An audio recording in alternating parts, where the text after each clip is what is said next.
The difference between larger organizations is they more often not would have a program for you if you would want to, kind of strive up and get that more senior position. But as an entrepreneur, if you're not out there promoting yourself and asking for that feedback and asking for that advice, no one's going to give it to you. So you definitely have to go out and hunt for what you kill and seek it out for yourself.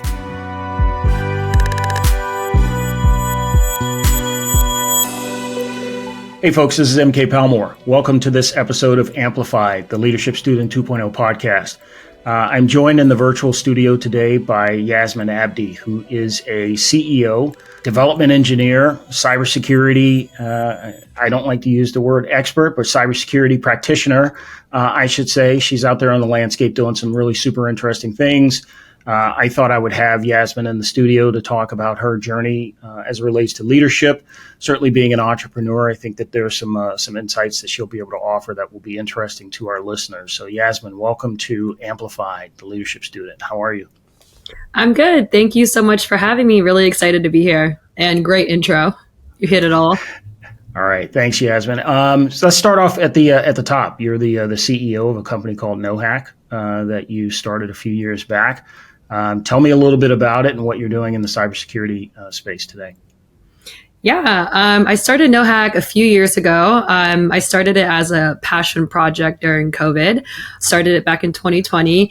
And really for me, it was around helping the underserved, underrepresented communities, startups being one of them. When you think about cybersecurity and you think about a startup, you are just trying to build your business and scale and grow. And cybersecurity is often left as an afterthought. And a lot of friends of mine are very smart people and always trying to build and scale, but they would always kind of forget it and put it at the tail end. So got asked a lot of questions about cyber and kind of just ad hoc would help small businesses and startups.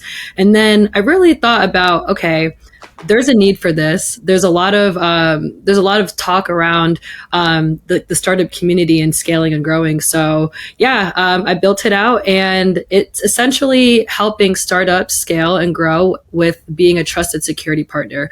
We primarily work in the fintech and health tech, ed tech, and SaaS space.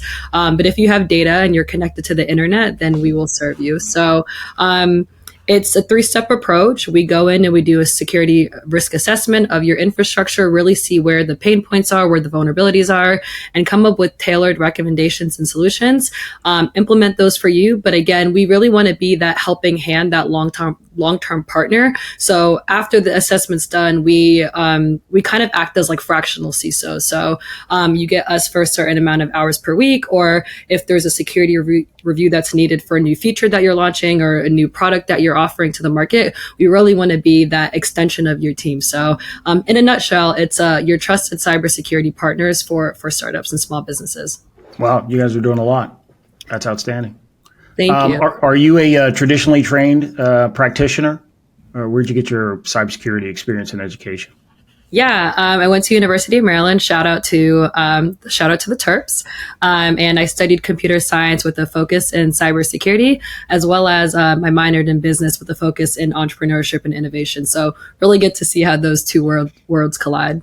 So you were planning this all along. This has been part of the thing that you've been building in your background, right? Yep. And both my parents are also entrepreneurs, so it kind of runs in the family. That's outstanding. That's good. That's cool. It. I usually try and figure out with entrepreneurs like where they get the guts to strike off on their own and do things. And when you have examples like your parents, who are both entrepreneurs, that probably sets a very easy example for you to figure out a reason to go off on your own, and very much to prepare for it the way that you did in terms of studying in college for entrepreneurship. There are definitely some things entrepreneurs need to take into consideration that others may not. So that's fantastic. You guys are scaling. Are you a global enterprise? Are you operating globally or in Northam? What's that look like for you? Yeah, so right now, all of the current clients that we have are in the US, but I'm in active proposals with a few clients in Europe. So really excited about expanding globally. Okay, so there's a potential to grow that, and I look forward to seeing all the accomplishments rolling down related to that soon. So you've got formal background in terms of engineering. Worked with a couple of the bigger tech companies. What was your experience like as sort of a line engineer as it relates to leadership? What what types of experiences did you have that sort of either motivated you to move towards starting your own business, or were just experiences that you can put into the toolkit in terms of your own leadership background? Yeah, I think in terms of leadership, right? For me, it really started off in college. Back in college, I noticed that there weren't any tech or like any cybersecurity orgs that really felt inclusive, especially for people who look like me. So when I think about my first experiences in leadership, instead of waiting for the right club to exist, I built it. And it doesn't matter about like what the titles are or anything of that sort. I saw the need and I went ahead and did that. So leadership honestly stems before even working in big tech. For me, it was, you don't really need a title to take the lead. You just got to find a problem worth solving. So when I look at my experiences working in big tech at Snap specifically, there was a lot of gaps and there was a lot of problems, how we were handling some engineering work or security work. No one told me to lead initiatives. I kind of just went ahead and raised my hand and solved problems that were worth solving. So I think if you're solving a problem that's not assigned to you, that's leadership. If you're leading without a title, that's leadership. So it goes really back into the early days in college for how I kind of like cultivated that leadership mentality. And then kind of throughout my experiences at Snap, there was multiple projects and multiple initiatives that I noticed that were kind of just sitting in the backbone. But for me, it was, how can I solve these problems? Just that natural go-getter mentality. So this go-getter mentality, this idea of taking the initiative to start things, is that something that maybe was embedded by your parents, or was it just something that you saw growing up? Yeah, that's a good question. I think honestly, probably a combination of both. My mom is very similar to that notion. If there is a problem, she'll find a solution, and watching her grow up, it's definitely cultivated with me as well. Yeah, that's good. So different experiences across the board. Any experiences in the leadership realm that really, really stick out as maybe hugely positive? In other words, you see someone operating at a particular level of leadership, and you don't have to name them by name, but you see them operating at a particular level, and you look to them and you go, those attributes, those qualities, those characteristics are things that I would like to embody someday. Any experiences like that stick out in your mind at any of your stopping points along the way? Yeah, honestly, there's a few that come to my mind. One of my manager when I was an intern back at Snap in 2017, who's now like senior director doing amazing things. He always would try to like bring humanity and like empathy back to people when we're working, right? So everyone doesn't have to be like this hot shot and know it all. He would, very very senior guy, would be like, actually, I don't know what you're talking about. I don't know all this jargon. I don't know all these buzzwords and stuff. Like, can you actually speak to me as a person and like not try to like toot your own horn? And I think for me, like even him at that level brought back humanity and humility. And for me, I was like, even now at the position that I'm in, I never want someone to I want the sense of empathy and like real humanness to be brought back into the workplace. So that was a quality that I saw. And he really made everyone around him feel super comfortable and make everyone feel like they can ask any questions, regardless of the level of, there's no stupid question. And I think that notion is something that we all need to bring back, because you could write this email and literally like sound like no one will actually even know what you're talking about. Or you can just say it in simple, plain English. And I think sometimes people try to often overcomplicate things when, hey, like, let's just speak like we are speaking normally. So I think that was something that I admired. That's a super great example. I'm not sure that I've heard anyone mention an example like that, because I think that at least my experience, especially in the technology space, has been there's a lot of attempts to exclude people from conversations by attempting to use, like you said, the jargon, or attempting to come in maybe too high level. And again, I don't know if it's on purpose to try and exclude people from the conversation, but it's an attempt to let people know that the bona fides of the person for whom is speaking, rather than to really get down to the crux of exactly what the issue is and really talk about it in a way that allows everyone to contribute possible answers to it. That's good. That's good. Did you see that a lot, or does that particular example stand out as kind of singular? Yeah, it was definitely a singular moment. And that's why how many years later, like eight years later, it's the one that I hits home for me the most. Because oftentimes you see the complete opposite of that. So having that paradigm shift was something that really resonated to me and made me feel comfortable. And that's why I was super inspired by it. And that's something that I want to continue to have in my life and kind of show other people around me, like, we can bring back down to earth and have regular conversations that allow everyone in the room to participate in the conversation. Do you feel any pressure to prove your bona fides when you're in conversations with people? Yeah, absolutely. I think sometimes, and also like the speed of how fast or not fast you respond. If you take a moment to like sit and think, people might often think that is, oh, maybe she doesn't know the answer, or maybe, or like it has like a negative connotation. So I think that nowadays it's like you have to respond quick, fast, accurately, and you have to respond educatedly and all those different things. So and articulate your words and all of that. So it's definitely something that I've noticed, and I always think back to that moment.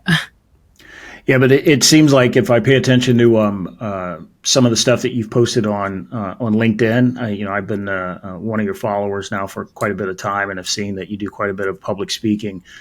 So it sounds like you've sort of made that jump to be able to translate highly technical topics into verbiage that people can digest and people understand. Is that something you had to work on, or is that something that you just recognize that's necessary in our field to bring people more into these conversations? Yeah, the latter. I think because of that situation that I had years ago and my experiences over the past few years, I wouldn't ever want someone to feel uncomfortable to speak because they were not understanding what the conversation is, just because someone decided to throw a bunch of jargon or use a bunch of buzzwords. So for me, I always try to take very complex topics around cybersecurity, or even like as an engineer, the engineering background of some of these services, or some of the architecture and infrastructure of how things are built, and break it down into like easily digestible conversations and language. And I think there was a phrase or a quote that I saw online, and it was, if you're able to explain something to like a fifth grader, like your parents or something like that, then you're actually the person who knows that topic through and through, like front, back, end to end, rather than the person who's just reading something that they found online and just trying to spit back out to you, and they don't actually fully understand it. So it's actually even another level of confidence for me to use like terminology and like use like relatability to people when I am explaining these technical concepts. So the average everyday person that's not in security or not in engineering can understand. So, I mean, by my account, and I'm sure if someone looked at your background, you're basically a classically trained, if that's a term, engineer. I mean, you went to school for it, studied in college under the discipline, have worked in the field now for several years, started your own business in the field. How do you relate to, and what do you say to folks who are trying to break into our industry that maybe don't come from the same traditional sort of straightforward background that you've able to amplify through your background and experiences? How do you relate to them? How do you talk to them about breaking into the field? Well, today I would definitely say get good at AI. Learn something around like cybersecurity and the intersection of AI, and not just through like a quick 5-minute YouTube video, like really understand like what AI is and how it could benefit the day-to-day work that you're doing, and the different industries, etc. But I think when we are looking about breaking into technology, computer science, cybersecurity, any of these things, it's a constantly evolving, constantly dynamic, changing landscape. So the landscape that we're in right now is all things AI.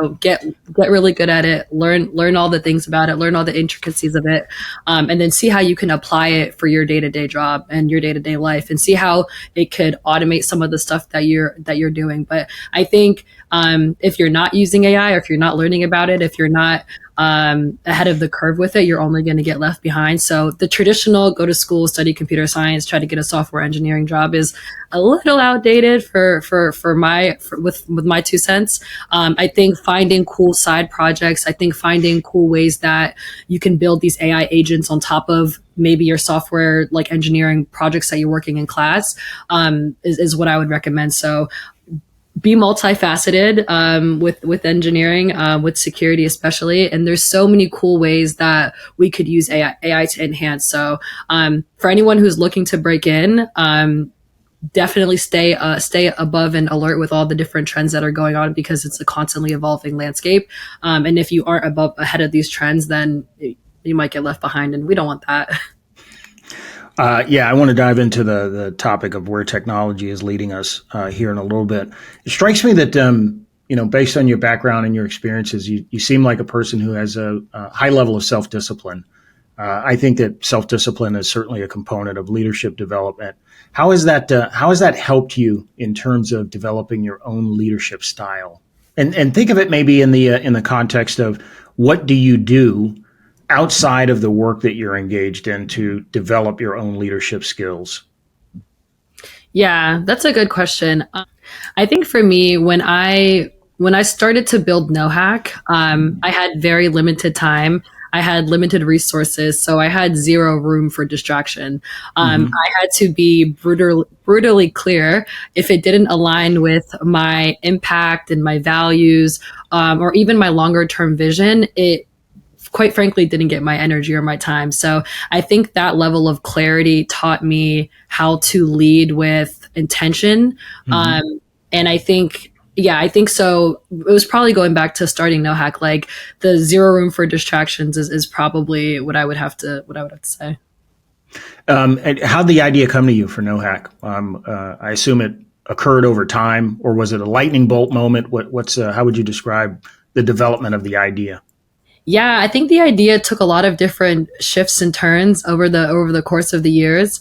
I originally wanted to help small businesses, but then I kind of got into like this whole startup land and startup ecosystem. A lot of my friends around me had startups, and then I started to see just like the pain points and the vulnerabilities. I had a client that missed a huge opportunity because they didn't have role-based access control implemented correctly. I had another client that was building her healthcare secure system and wasn't even sure what HIPAA was. And I was like, okay, so there's so many different pain points and so many different areas where security could help. And I originally just started off like as a one-off security consultant. Hey, 2 hours a week, Yasmin, help me with this. And then I kind of formalized the business around it, because the more speaking engagements that I've done, the bigger my platform got, the more people saw the need for it. And it kind of cultivated and formed into what it is today. So helping all startups, irrespective of the industry. So being an entrepreneur, things move pretty quickly. Relatively small size teams, decisions are made relatively quickly. I'm sure as the entrepreneur that you're wearing multiple hats in the organization. Can you talk a little bit about what your experiences have been in terms of large scale organizations and how you see the difference in leadership in practical terms, and then maybe what it looks like on the entrepreneurial side of the house? Yeah. So in large organizations, that's actually a really good point.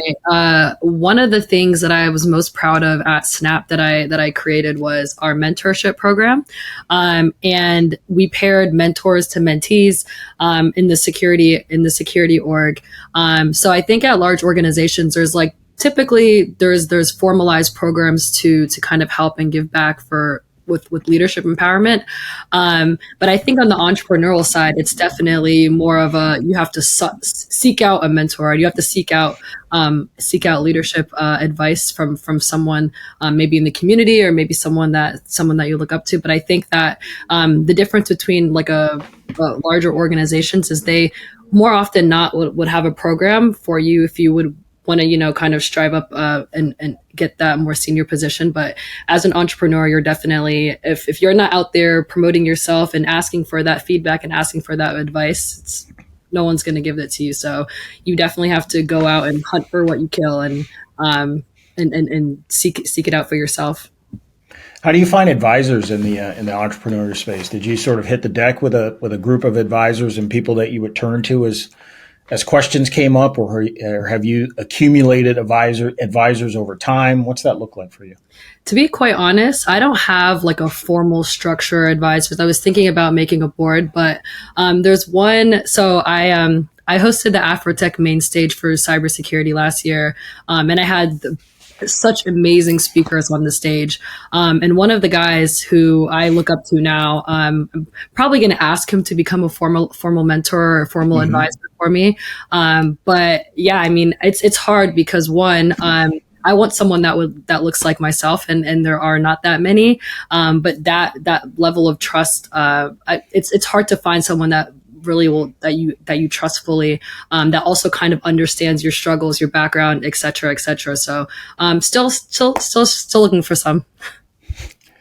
So you touched on a topic that's near and dear to me. It's sort of the topic of how we as people of color sort of show up in this space, and how there's not that many of us on the landscape. Although the numbers, I think, for women have improved slightly over the course of the last few years. I don't know that if you got into the nitty gritty and details of what the practical numbers look like, it's still hovering for, generally speaking, the population. Underrepresented communities are somewhere around 5 to 7% in cybersecurity. I think as a founder, you probably are in some kind of very small 1% percentile level of founders. Do you think that it's been particularly challenging for you as a woman of color starting a business in the cybersecurity industry? Has it not been a factor? How do you view that as part of your experience? Yeah, it's been super challenging. I think the first thing that I always noticed was around people assuming I'm not technical. Mm-hmm.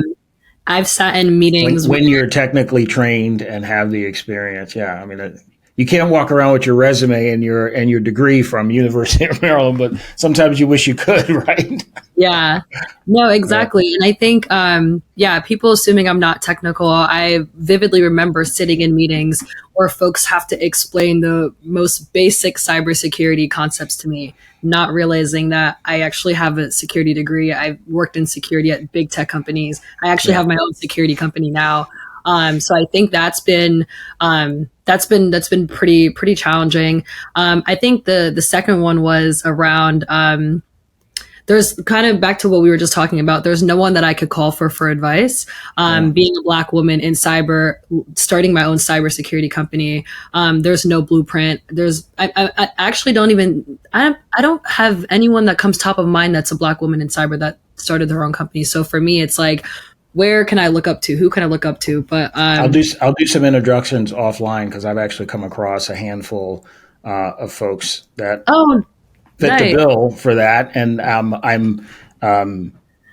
I'm equally amazed, and at the same time, I sense it as an infusion of energy when I come across folks like yourself. So I'll make sure I make some connections to some folks I've had the pleasure of meeting over the years. Absolutely.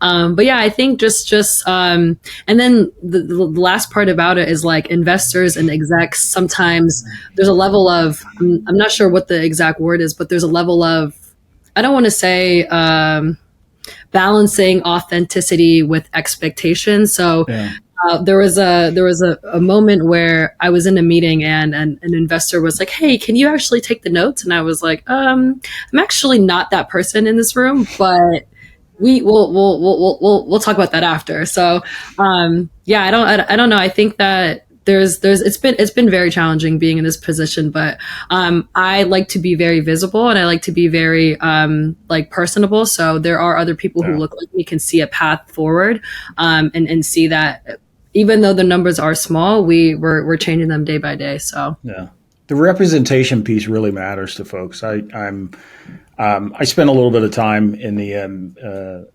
inclusion space, and to me, the representation piece is key, because I get folks that reach out to me consistently asking for advice about navigating their careers in the industry, and a lot of them look like me, and I think turn to me for very natural reasons. I'm sure that you probably see 2 or 3 times that engagement from people because, again, what I've seen of your presence on LinkedIn and what I know about the company that you started, that type of representation sets a bar for folks, and it provides a pathway for folks to at least potentially navigate. Not everybody's going to have the stuff that you have to be able to generate and start their own business and strike off on their own. But there are certain aspects of your journey, I'm sure, that are very interesting to folks, and not just women. I mean, anyone, quite frankly, because this is a super hard industry to break into.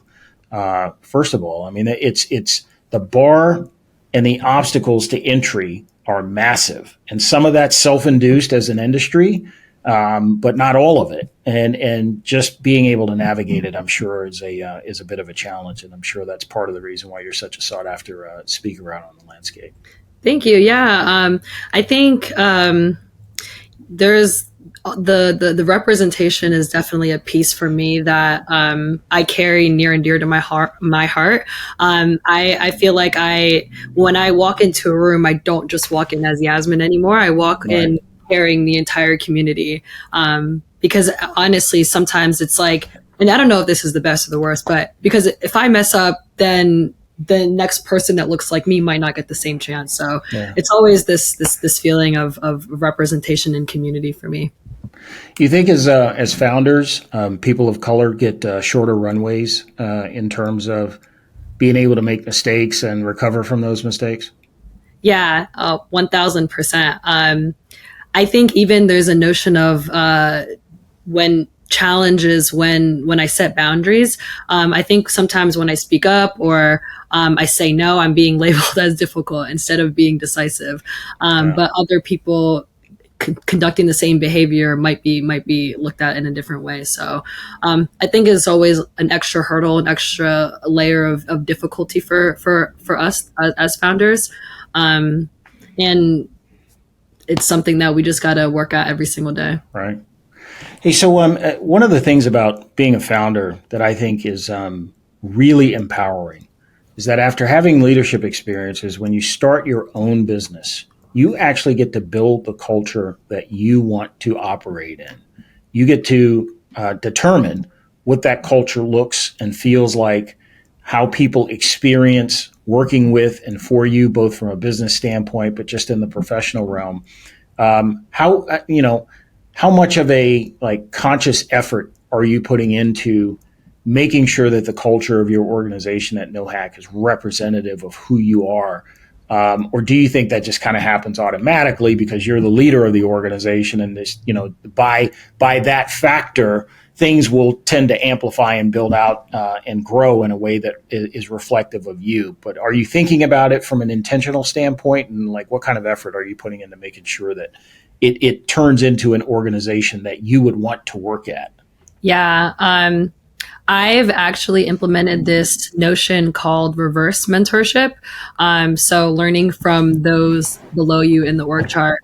It's something I noticed, I think it was at Salesforce or one of these conferences, there was a speaker speaking about reverse mentorship, and I looked into it, and I just fell in love with all the things around reverse mentorship. So people often assume mentorship is a top-down thing, but some of the best insights that I've gotten come from junior folks, come from interns.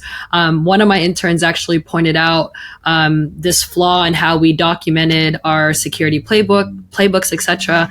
And I was like, wow, this is such a, you're teaching me more than I'm probably teaching you in this moment. So there is this whole notion of reverse mentorship and having the younger or the more junior or the earlier in their career teach leadership. So I've actually implemented that. I advise a lot of my other friends who have companies and startups to implement that as well, because there's a lot that we can learn from junior folks and from that. So, and it gives them a sense of empowerment. Right. If you are having them kind of take on these new levels of leadership or new higher level projects or projects that have bigger scope and bigger visibility, you're just continuing to empower them. So I actually tell a lot of my more junior and intern folks at the company now, hey, you're actually going to lead this meeting, or hey, actually, I want you to present to this client. And I bring them along with me to a lot of my more senior level calls or senior level discussions, and then have them kind of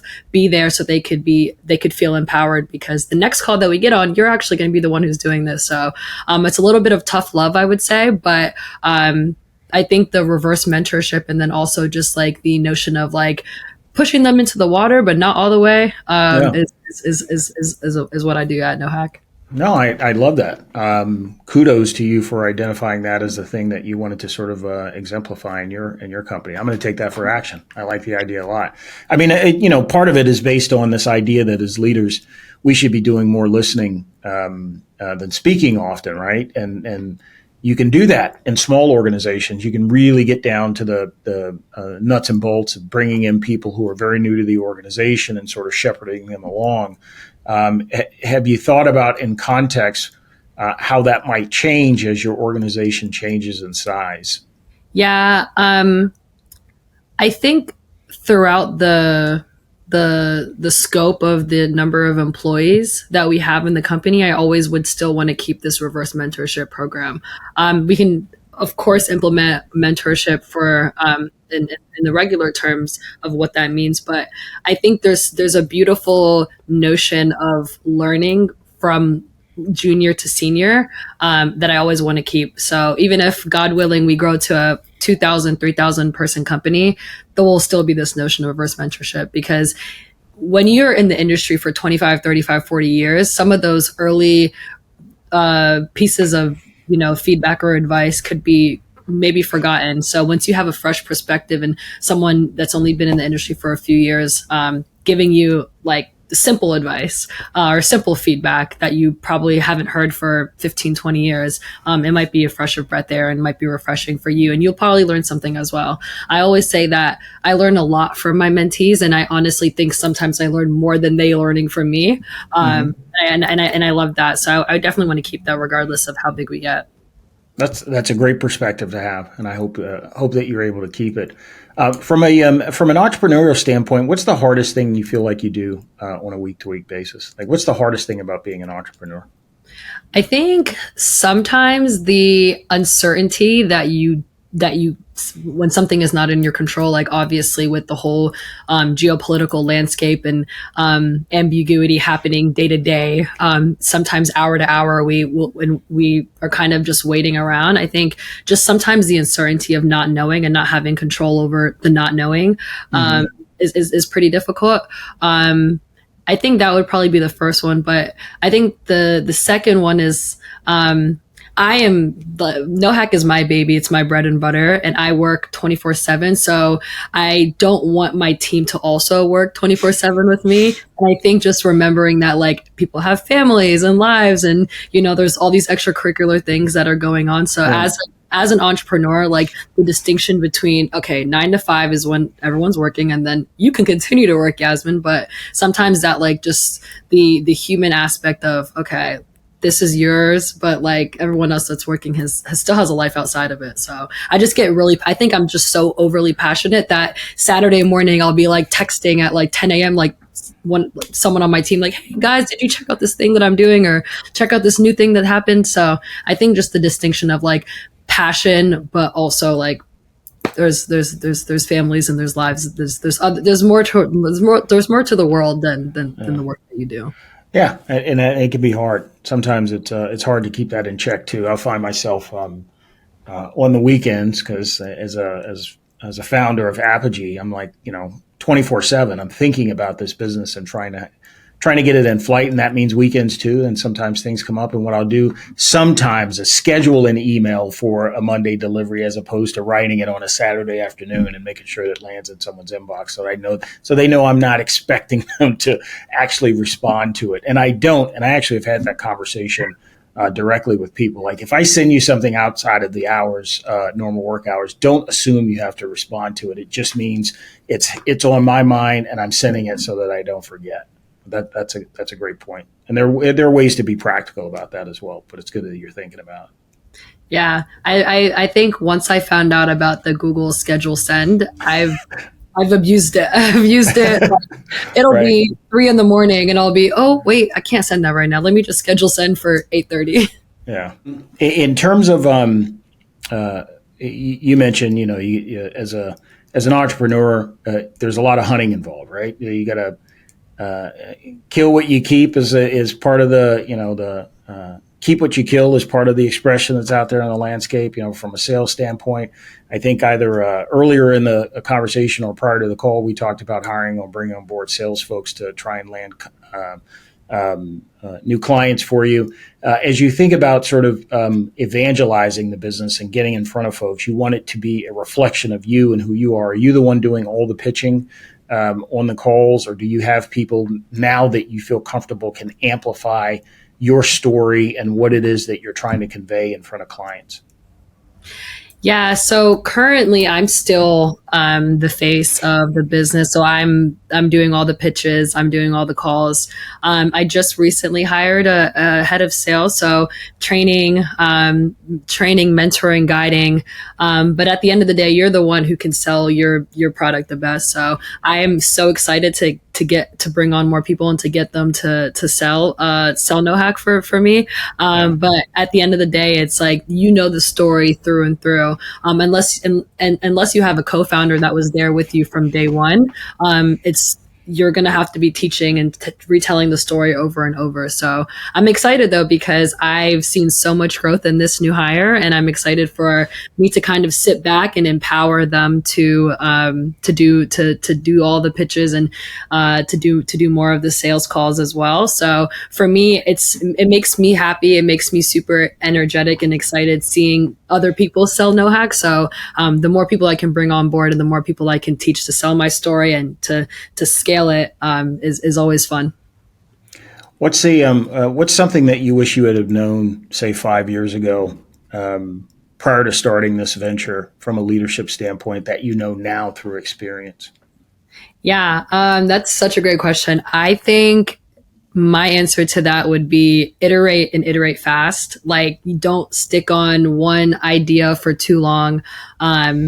The world is changing, products are changing, technology is changing, cybersecurity is changing, the need for cyber is changing, everything is changing. So I would say pivot fast, iterate fast, get ideas and get feedback on your ideas and iterate. I think sometimes people get too stuck on something, an idea or a product or a feature, and they really want to see it through. But it might not just be the time for it. And I think with AI changing everything, the need for different areas of cyber, different areas of technologies is important. So what I would say is feedback, iterate, pivot as quickly as you can. From a technology standpoint, what's something that you're bullish about or excited about as it relates to the technology space? I'm really excited about the notion and just everything in emerging technology around blockchain. Blockchain technology is super fascinating. I think we're super early. I don't know much about it yet. I'm in the learning phase with it now, but the more I read and the more I learn about decentralized technology, and digital currencies, it makes me so excited because the need for it is there. The use cases for it's there. The government's even they're doing a lot more with blockchain technology and crypto and all of this stuff. So I can just see it scaling and growing. And I remember someone told me a few years ago, Bitcoin's going to hit 100,000. And I'm like, no, it's not. It's 40,000, 50,000. And now it's 105 as of today. So I'm like, wow, maybe I should go invest in it. It's so volatile though. That doesn't worry you? It does, but the whole stock market is now I don't know. Everything is. Yeah. I mean, over the long run, the stock market's always been sort of an up and down proposition, and you have to stay for the long haul in order to get the benefit of it. So hopefully investors understand that. What's something that you want folks to know about you that I haven't touched upon? That's a good question. I think one of the phrases that has been on my mind recently is legacy isn't what you leave behind, it's what people carry forward. And what that really means to me is the principle that I'm holding on to is simple. It's build what outlives you, whether that's a company, whether that's a system or a culture. You should be building with people and purpose in mind. And we're now helping startups across America, but also across Europe and hopefully back home in Africa and Somalia, where I'm from, build their security posture from day one. So the work feels bigger than me. It's generational and it's deeply personal. So I'm not building a moment. I think what I would like to say now is I'm building a movement. So the last thing I would say is also always lift as you climb. I tend to have that as like one of my biggest lifelong philosophies. I wouldn't be where I am today if people didn't help me get to where I am. So even if you are breaking into tech or breaking into cybersecurity, or you're a junior first few years in the industry, there's always someone that wishes that they were where you are. So definitely help the upcoming generation. And as you're climbing, always help lift up people up as well. That's absolutely inspiring. How can folks find you? I know that you're on LinkedIn. Is it okay for folks to reach out to you on that platform? Yeah, absolutely. So Yasmin Abdi on LinkedIn. And my website is nohackllc.com. So either one of those two. All right, outstanding. And we wish you all the luck with NoHack. I hope that you are able to leave a lasting legacy with that company. Love the things that you're doing on the cybersecurity landscape, and appreciate you coming in the virtual studio. I enjoyed the conversation. Thank you so much. I really appreciate it. All right, folks, that's it for this iteration of Amplify, the Leadership Student 2.0 podcast. This is MK Palmore, and we will see you on the next one. Thank you for listening to Amplified, the Leadership Student 2.0 podcast. If you're ready to elevate your personal leadership and drive your team's success, connect with Apogee Global RMS for custom coaching and development solutions. And be sure to subscribe to the podcast so you never miss an episode of impactful personal leadership strategies. Until next time, keep leading with purpose and empowering those around you. Together, we'll amplify your success